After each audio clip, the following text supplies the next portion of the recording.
group chat sa mga teachers ug mga estudyante makonsiderar nga school setting gihapon ug gitugot sa Department of Education.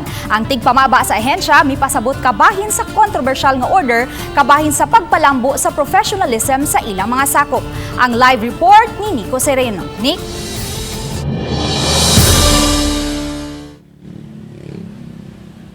Yes, Luan, daghan tunog mga pangutana mitumaw sukad gipagawas kining DepEd Order number 49 mo nga dunay katin-awan ang ilang labaw kabahin niini. I think we have to admit that. Gipasabot sa tigpamaba sa DepEd ang katuyuan sa pagpagawas sa DepEd Order number 49. Una niini, pag-depoliticize sa ahensya ug sa mga sakop niini, sama sa paglikay sa mga backer kung gusto nga ma-promote sa trabaho. Giawhag ang mga sakop sa departamento kung may mga concerns adto ipaagi sa proper channels sa ilang mga labaw inay sa lain nga pamaagi. Sabihin na nating diretso, may padrino. Yan pong sinasabi nating hindi naman kailangan. For example, if someone wants to be promoted, bakit kailangan dumaan sa politiko? Diba?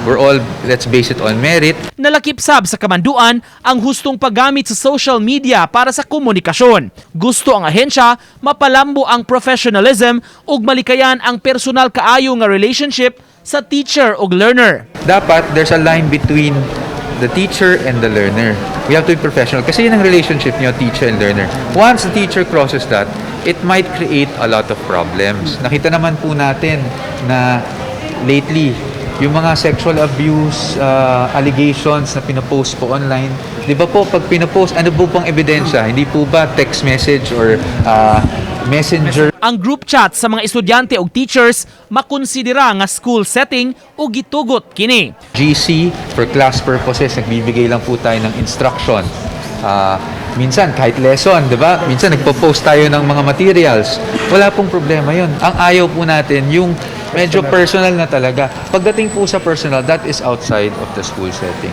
Kung doon na may makitang kalapasan sa kamanduan, pasabot sa DepEd, daan naman kini nga palisiya kay ubos man gihapon sila sa civil service rules ug dunay gisubay nga code of conduct.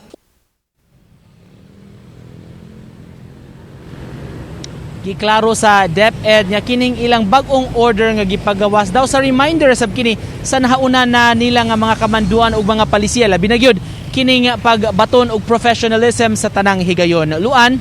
Nick, just to clarify lang, kung mo direct message ang estudyante ngadto sa iyahang maestra, pwede pa ba na siya, Nick? Unya, effective when ang kining maong order?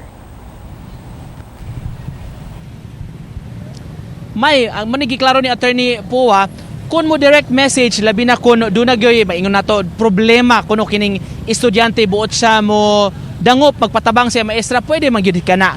Kay labi na kasi baw man kun ang maestra unsaon pag-conduct professionally unsay tabang nga mahatag niya sa iyang estudyante.